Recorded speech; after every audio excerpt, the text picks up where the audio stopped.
Boa noite, caros espectadores do canal. Aqui para mais um vídeo para tratar de assuntos relacionados à tributação, justiça fiscal e conformidade tributária.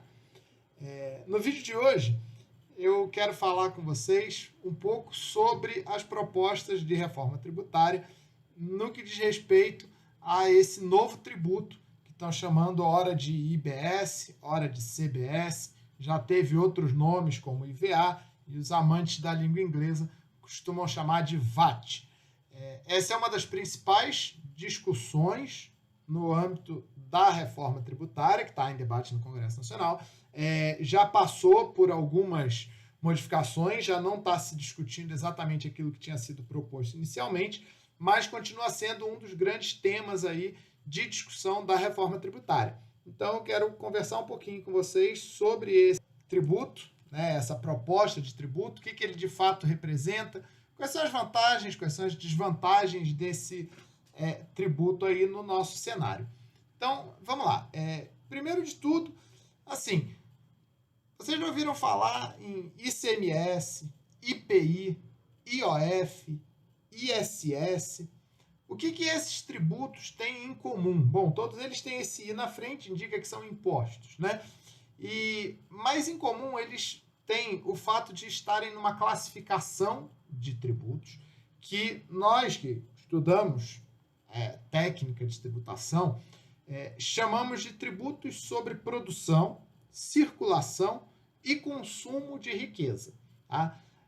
A maioria das pessoas se refere a esses tributos de maneira simplificada como impostos sobre consumo ou tributos sobre consumo. Mas a classificação, na verdade, tem esse nome mais completo, porque, dependendo do tributo, ele se enquadra melhor numa definição de um tributo sobre produção ou sobre circulação do que propriamente sobre consumo. Há algumas características básicas para um tributo ser considerado um tributo sobre o consumo, e nem todos esses apresentam.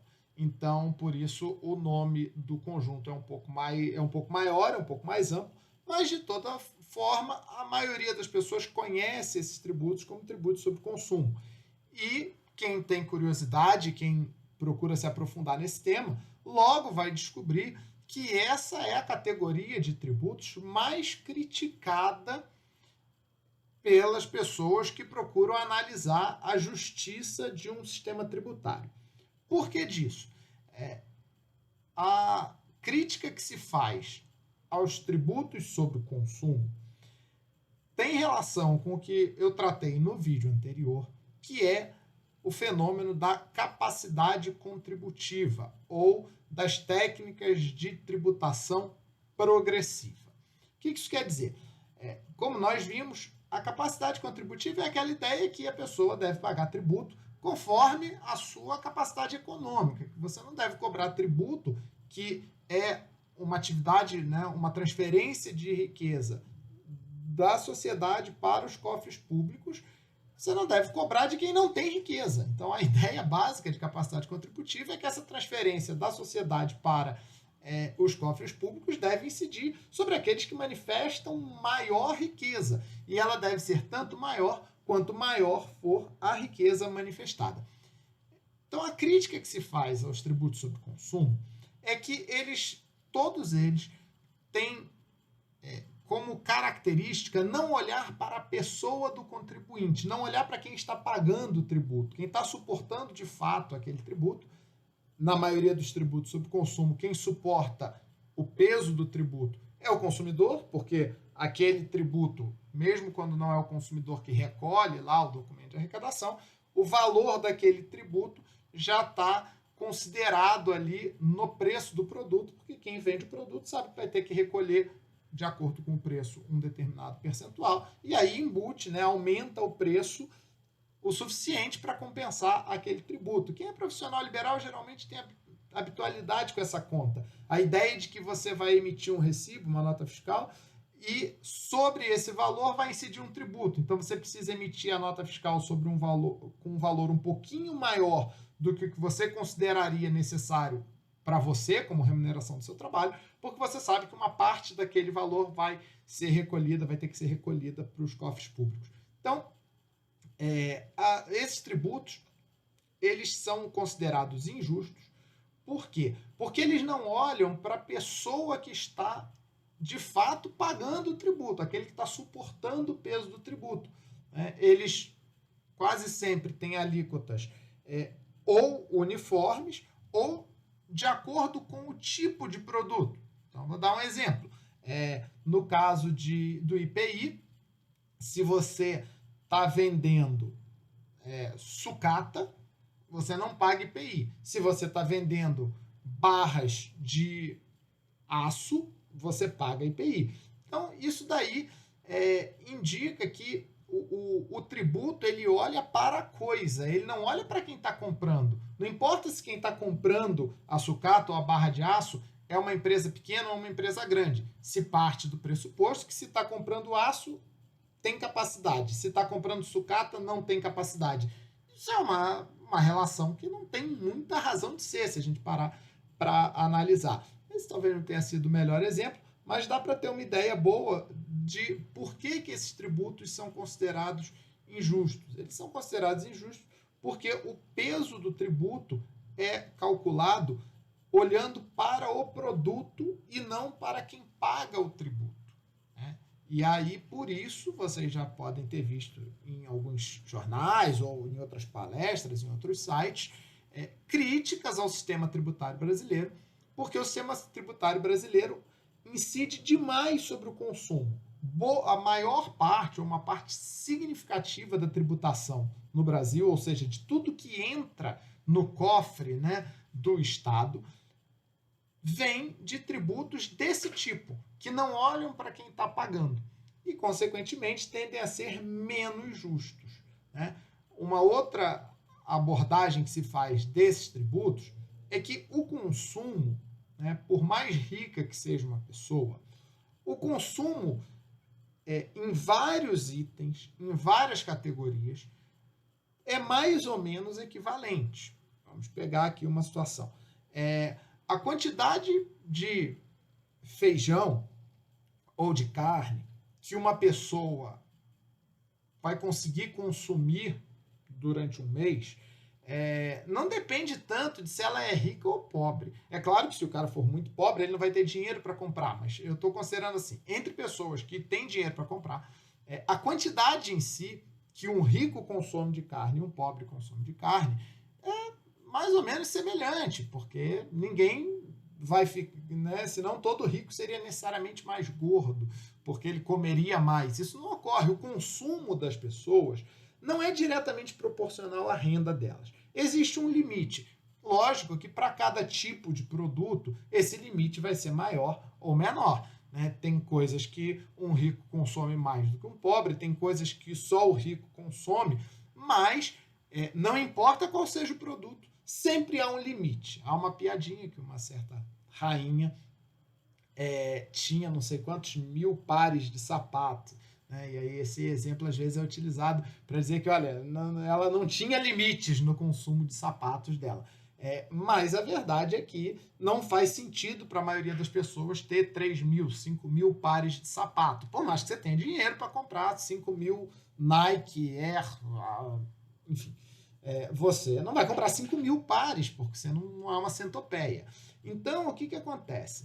O que se aponta é que quando a tributação incide mais sobre o consumo, acaba que as pessoas que têm uma renda muito alta, como o consumo delas está limitado a um certo patamar de necessidades ou mesmo de luxos, e o restante essas pessoas geralmente investem, acaba que para elas é como se esses tributos só incidissem sobre aquela parcela da riqueza delas que elas consomem, que pode ser até uma parcela pequena da renda delas. Enquanto para uma pessoa pobre, que normalmente consome 100% da sua renda mensal, o tributo incide sobre tudo. Então, vejam, daí a injustiça, porque quando a gente olha para a riqueza de quem está consumindo, aquele tributo incidiu sobre uma parcela menor de riqueza, proporcionalmente menor de riqueza do rico do que do pobre. Então, por conta dessa crítica, Há muito tempo que há várias ideias, né, de substituição ou de aperfeiçoamento desse sistema. Alguns, mais radicais, propõem que a gente diminua o peso dos tributos sobre o consumo e aumente o peso dos tributos sobre patrimônio e renda, porque esses seriam mais fáceis de dosar e alcançar a chamada justiça fiscal. Outras pessoas defendem modelos um pouco mais, digamos assim, cautelosos e propõem que a gente melhore o nosso sistema de tributação sobre o consumo, faça ele ser pelo menos um sistema um pouco mais simples, um pouco mais fácil de ser operado e que crie menos assimetrias, que crie menos distorções. E essa é a ideia que está por trás da proposta que tramita no Congresso. A ideia original foi elaborada por uma entidade da sociedade civil, né, um instituto de tributação e justiça fiscal, de cidadania fiscal, Instituto de Cidadania Fiscal Tributária, que previa a reunião de alguns tributos, tá? Basicamente, nós teríamos ali o ICMS, o IPI e o ISS. Tá? Então, seria a reunião desses tributos, desses 3 impostos, em um único tributo. Tá? Essa proposta vem sendo pensada, vem sendo elaborada há muito tempo. O principal autor e defensor dessa proposta é o professor Bernard Api, que foi secretário da Receita Federal, é um estudioso do tema. Hoje ele está à frente dessa organização, né, de cidadania tributária, e ele, de lá para cá, algumas propostas alternativas foram surgindo. Então já se pensou em incluir mais alguns tributos, colocar nessa unificação o PIS e a COFINS, que não são tributos sobre consumo. Tecnicamente, eles incidem sobre faturamento, mas acabam tendo uma dinâmica muito parecida, então se cogitou de incluí-los também. Recentemente, está se cogitando a inclusão do IOF, não estava, pelo menos nas ideias originais da criação desse tributo. Mas, e também tem propostas de redução, né, de botar menos impostos nessa unificação. Então, o governo federal hoje trabalha com uma ideia de fundir apenas os tributos federais, isso para evitar discussões com estados e municípios. Então, esse novo tributo, o imposto sobre bens e serviços, ou contribuição sobre bens e serviços, ou imposto sobre valor agregado, não importa o nome que se dê, mas abrangeria só o PIS, a COFINS, talvez o IOF e o IPI, para ficar só na esfera federal. Bom, o que eu acho dessas propostas?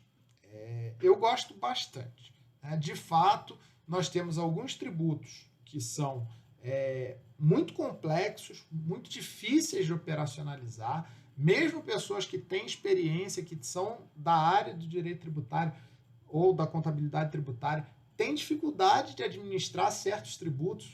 O ICMS é um tributo bastante difícil de ser administrado, o IPI não fica muito atrás, tem muita particularidade.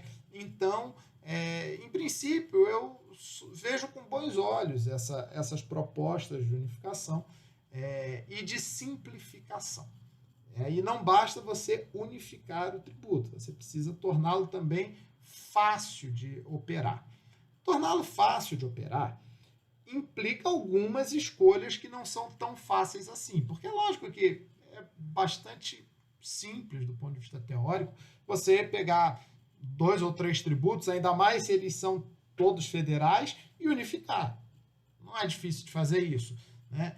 É possível fazer até com impostos estaduais e municipais. A gente tem o Simples Nacional, que é uma sistemática de recolhimento unificado de tributos que incluem federais, estaduais e municipais. Então, o problema não está aí. isso não necessariamente representa o máximo de otimização do sistema que a gente poderia obter. Para a gente realmente obter uma otimização grande desse sistema, a gente precisaria acabar com algumas figuras que hoje ocorrem nesses tributos. A primeira delas é a divergência muito grande, né, de classificações tributárias. Então, nós temos hoje, tanto no ICMS quanto no IPI, vários produtos que têm classificações distintas, apesar de serem produtos semelhantes, ou que a classificação tributária deles depende do uso que o comprador faz daquele produto. São situações que são, primeiro, pouco intuitivas. Você olhar e entender por que o desodorante paga um ICMS menor do que a colônia é um pouco difícil, né? É um pouco estranho. Isso para dizer o mínimo. Há outras situações de produção, né, contadas inclusive pelo professor Bernard, que são ainda mais escabrosas, né? Determinados insumos produtivos que há uma discussão se naquela cadeia produtiva, né, um insumo, o cara compra aquilo para, enfim, empregar aquele insumo na cadeia produtiva dele. Discussão de se aquele produto de fato se incorpora ou não no produto dele, porque se incorporar ele pode se creditar, se não incorporar não pode. É uma coisa que não faz sentido, o mesmo produto, né? O mesmo produto comprado pela empresa A, porque ela usa de um jeito, e comprado pela empresa B, que usa de outro jeito, vai dar diferença de classificação tributária. Isso é um caos, realmente. Fora que o ICMS é um tributo estadual. Então, cada estado tem a sua legislação, e para ficar ainda mais complicado, a legislação você não necessariamente aplica sempre a do seu estado. As operações que ocorrem, comprador e vendedor estão no mesmo estado, são um pouco mais fáceis. Só importa a legislação daquele estado. Mas, quando você tem situações em que o comprador e o vendedor estão em estados diferentes, você aplica uma parte do ICMS de um estado e complementa com uma outra parte de outro estado. Aí, realmente, é uma coisa bem difícil de praticar. Então, isso tudo para dizer que, de um modo geral, eu vejo com bons olhos a substituição desses tributos, ICMS, IPI, ISS, por um tributo único sobre o valor agregado. A ideia do tributo sobre o valor agregado, a gente pensa muito no modelo americano, mas é um tributo que ele não vai ser incorporado ao preço, então funcionaria como em outros países, em que você tem o preço do produto, está lá etiquetado o produto R$10, mas quando você chega no caixa, você vai pagar, você não paga 10, você paga, por exemplo, 11. Por quê? Você paga aqueles 10, que são o preço do produto, mais R$1 de tributo. Isso antigamente era muito estranho, mas hoje em dia que a gente compra tudo pela internet e a gente está acostumado a comprar e o frete vir separado, não é tão diferente, né? Se a gente consegue se habituar com a ideia de que o frete não integra o preço do produto, a gente pode perfeitamente se habituar à ideia de que o imposto não integra o preço do produto. Isso é uma escolha legislativa. Hoje não é assim, ou pelo menos não é sempre assim, mas não há nada que impeça de vir a ser. Então, a primeira medida que eu acho salutar nessa proposta, além de reduzir o número de tributos em si, né, juntar o ICMS, o IPI e o ISS, é essa primeira simplificação. O tributo vir separado do preço. Você tem lá o preço do produto mais o imposto separado. E aí mantém a técnica atual, em que quando você compra aquele produto e você revende aquele produto ou utiliza aquele produto na elaboração de um outro produto ou serviço que você fornece no mercado, na hora que você vai fornecer, vai ser a mesma sistemática, vai ter o seu preço, agora provavelmente maior, né? vai ter o seu preço para aquele produto, com um tributo calculado à parte, né, ao lado, e aí se você comprou por 10, mais um de tributo, né, mais o R$1 lá de tributo que você pagou à parte.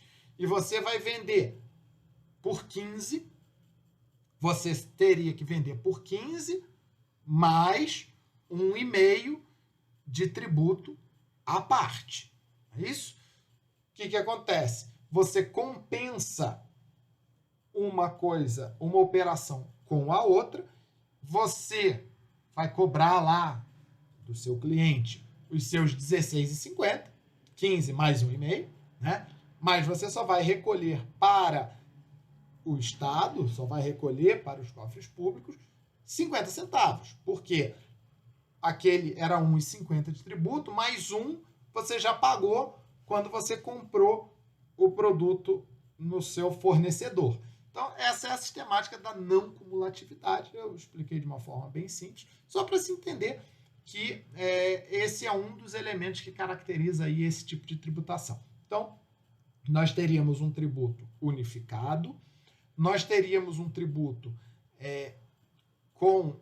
calculado por fora, nós teríamos um tributo não cumulativo, né? Nós teríamos um tributo que incidisse no local da venda, né? Onde o consumidor se encontra. E aí isso caracterizaria um tributo sobre consumo. Então, o tributo seria devido, essa última fase, ao cofre de onde o consumidor se encontrar. Tá? Essas são as características essenciais desse tributo. Além disso, para que ele de fato seja simples, seja interessante para a gente, ele precisa, primeiro, ser uniforme em todo o território nacional, acabar com a distinção de um estado para o outro. Essa distinção parece muito boa, às vezes a gente lê nos manuais, né, quem é da área do direito, lê nos manuais e fala, mas é importante para estimular que as empresas se localizem num lugar ou em outro. O efeito positivo disso não é tão grande assim. A gente tem vários exemplos de empresas que só se instalaram em determinada localidade porque tiveram um benefício tributário e a partir do momento que aquele benefício acabou ou no momento em que elas acharam que aquele benefício não compensava mais, elas se mandaram, não recolheram o tributo porque tiveram isenção, ficaram lá um tempo e depois saíram sem nenhum compromisso com aquela localidade. Disse que geraram empregos, mas mesmo essa geração de empregos muitas vezes é pequena, né, e não raro tem outros problemas, né, outros prejuízos sociais que acabam não compensando a gente abrir mão do dinheiro. A grande vantagem da tributação é que você recebe, você planeja democraticamente como você vai gastar aquele dinheiro. É melhor do que você isentar a empresa A, B ou C e não necessariamente você consegue converter aquilo no benefício que você gostaria de ter. Então, a ideia seguinte dessa proposta é que o tributo seja uniforme em todos os estados e municípios. A proposta original prevê algum tipo de gradação, estados e municípios poderiam ajustar, fazer pequenos ajustes na sua parte, por assim dizer, do IBS, né, do Imposto sobre Bens e Serviços, mas que o ideal é que ao longo do tempo isso se tornasse uniforme. Além disso, e para finalizar, o último aspecto importante do IBS é que ele não tenha diferenciação pelo produto, né? Ele tenha uma alíquota única para todos os produtos. Isso simplificaria sobremaneira, simplificaria demais o nosso sistema tributário. Seria uma coisa extremamente positiva, tá? Porque acabaria com esse monte de distorções. Eu não estou dizendo aqui que a ideia de seletividade, quem é do direito, conhece bem esse princípio. Eu não estou dizendo que a ideia da seletividade seja ruim ou que esteja equivocada. O que eu estou dizendo é que a quantidade de situações que se apresentam concretamente e demonstram que essa seletividade acaba não alcançando o objetivo que ela deveria ter, né? que essa seletividade não reflete de fato numa redução do preço do produto. Porque pensem, quando a gente fala assim, não vamos tributar produtos da cesta básica, o pensamento por trás disso, a ideia por trás disso, é que se você não tributar, você vai ter um produto mais barato. Acontece que isso pressupõe que o preço de um produto seja fixado com base no valor de produção dele.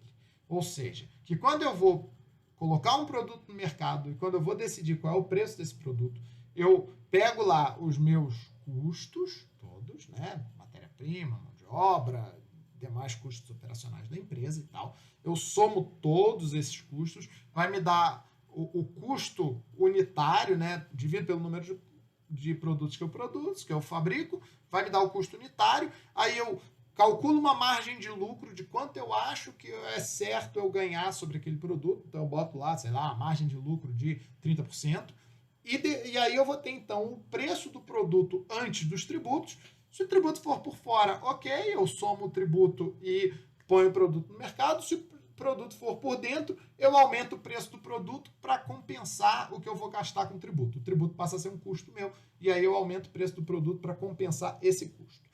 Acontece que a fixação de preços, quem conhece economia, sabe que fixação de preços passa muito longe disso. Essa teoria de fixação de preços com base nos custos e numa margem de lucro é uma teoria que, na prática, nem sempre se verifica ou quase nunca se verifica. Na maioria dos casos, o preço de um produto é fixado com base na disposição dos consumidores pagarem por ele. Então, determinados produtos custam mais caro porque os consumidores enxergam mais valor naquele produto, ainda que do ponto de vista de custos, ele tenha exatamente o mesmo custo de outro similar, mas o consumidor enxerga mais valor naquele produto, então ele está disposto a pagar mais por aquele produto. Alguns produtos são precificados com base na disponibilidade ou escassez, com base no poder monopolista que o fabricante tenha de fixar preços, ele é o único que produz aquilo. Há um tempo atrás teve um caso de um sujeito que comprou uma empresa pequenininha e tal, que fabricava um remédio.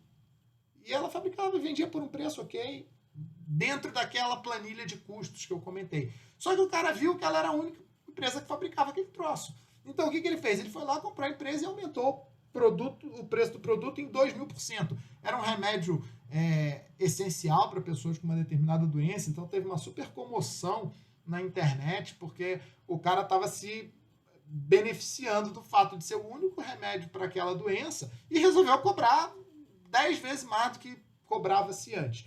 Então isso o exemplo é estrangeiro, mas é um exemplo claro de que nem sempre o preço de um produto depende da sua planilha de custos. Então, esta teoria que diz que isentar um determinado produto ou reduzir a carga tributária de um determinado produto fará com que este produto tenha um preço mais baixo no mercado, é uma teoria que, se ela não for totalmente falsa, ela é, pelo menos, em grande parte, falha.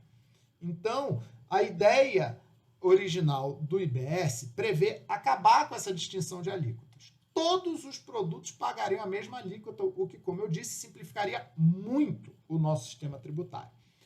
Para os críticos que dizem, mas isso vai acentuar ainda mais o problema de injustiça, né, da falta de espelhamento da capacidade contributiva, porque agora todo produto vai pagar o mesmo imposto, não importa se é arroz com feijão ou se é um Rolex de ouro, vai ser o mesmo.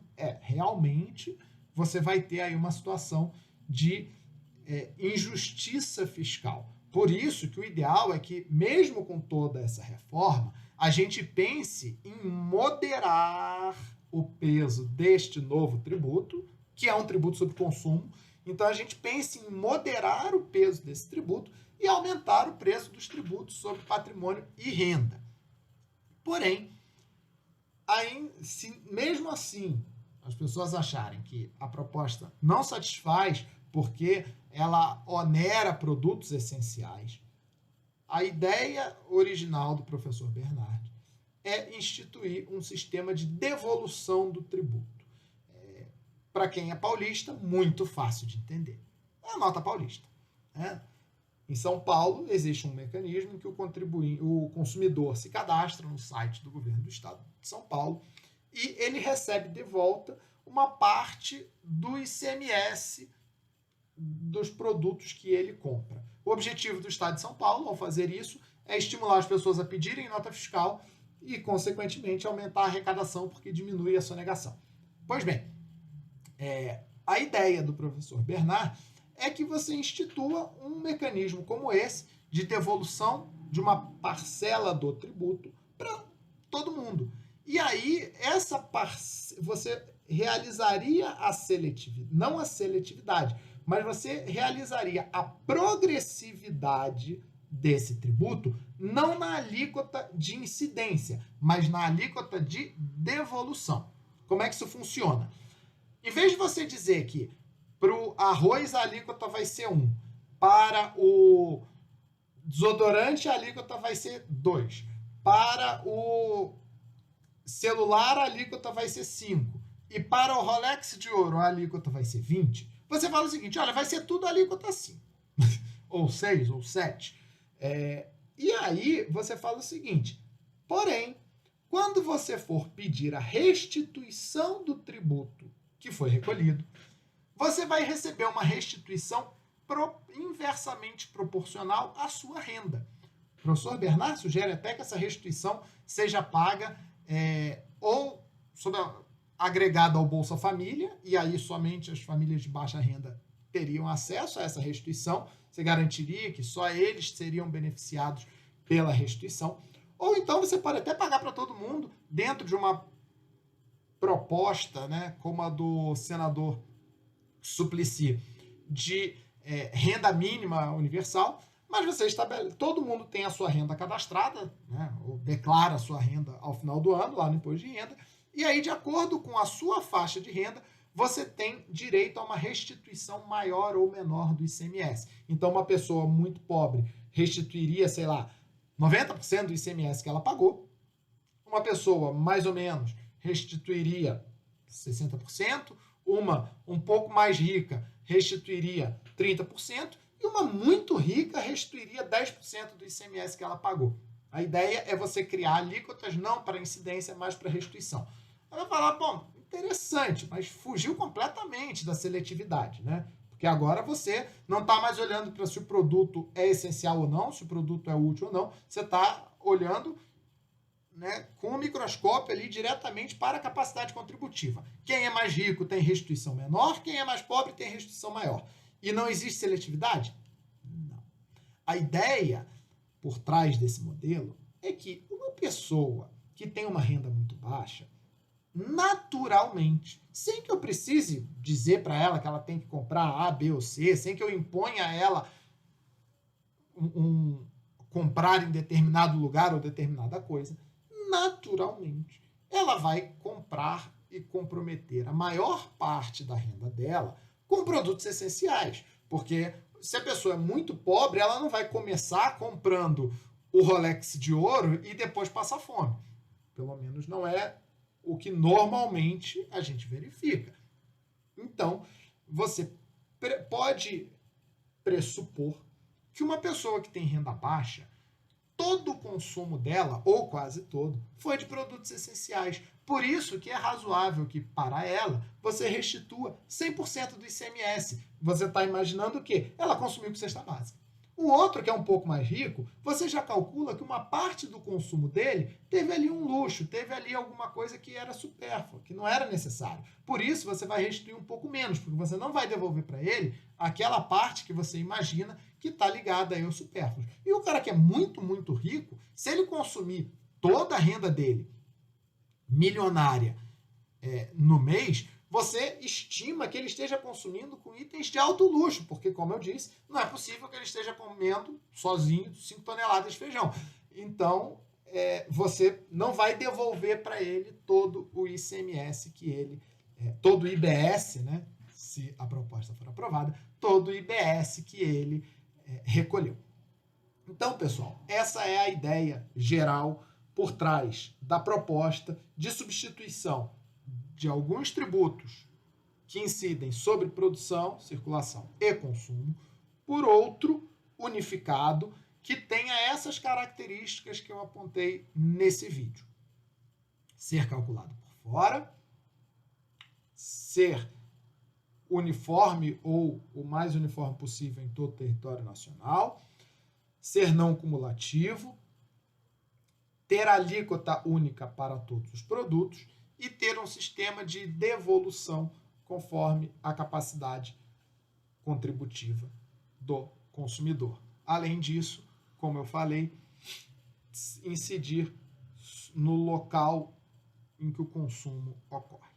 Bom, essas são as características gerais. Nesses termos, eu apoio fortemente a proposta. Eu acho que ela tende a contribuir, se não para tornar o ICMS, o IPI, o ISS tributos mais justos, pelo menos ela, a meu ver, simplificaria esses tributos de tal maneira que seria mais fácil a gente avançar no debate de o quanto nós podemos reduzir da tributação sobre consumo e quanto nós precisamos aumentar a tributação sobre patrimônio e renda para compensar a perda de receita. O fato é que essa ideia de trocar consumo por patrimônio e renda é muito bacana, mas em um sistema em que a tributação sobre o consumo é de tal forma complexa que a gente mal tem governança sobre quem, como e sobre o que paga esse tributo, é muito difícil a gente falar, vamos tirar isso aqui, vamos botar patrimônio e renda, porque eu nem sei direito que tipo de mudanças eu posso fazer aqui e o quanto elas vão impactar. Lembrando que a gente vai continuar precisando arrecadar dinheiro. Então, todo impacto que eu produzo aqui, eu tenho que compensar do outro lado. E se eu não entendo exatamente quais são os impactos que eu vou produzir aqui, é muito difícil eu pensar em como compensá-los. Por isso, também por isso, né, mais uma razão, eu acho que a unificação desses tributos e a simplificação desses tributos pode contribuir no curto e no médio prazo para a justiça fiscal. Eu, pessoalmente, não sou a favor de unificar com PIS, COFINS, nem com IOF. Eu acho que esses tributos têm uma outra função, têm algumas outras características. Eles devem, sim, ser trabalhados, mas em outras condições. Então, a minha ideia, talvez fiel aí à proposta inicial do professor Bernard, eu não lembro exatamente se coincide, mas a minha ideia é que esse novo tributo, o IBS, substitua o ICMS, o IPI e o ISS. Espero que vocês tenham gostado, espero que esse vídeo tenha ajudado vocês a compreender o sistema tributário, a entender o que está sendo discutido e, principalmente, poder formular a opinião de vocês sobre o que é melhor e o que é pior dentro da visão de vocês sobre justiça fiscal. É isso, pessoal. Espero que vocês tenham gostado, curtam o vídeo. Quem não se inscreveu ainda, se inscreva no canal. Querendo, deixem comentários, sugestões de outros temas que possam ser abordados ou críticas sobre alguma coisa que eu tenha dito e que vocês não concordem. Quem sabe eu posso vir a debater esses e outros temas no futuro. Forte abraço e até a próxima.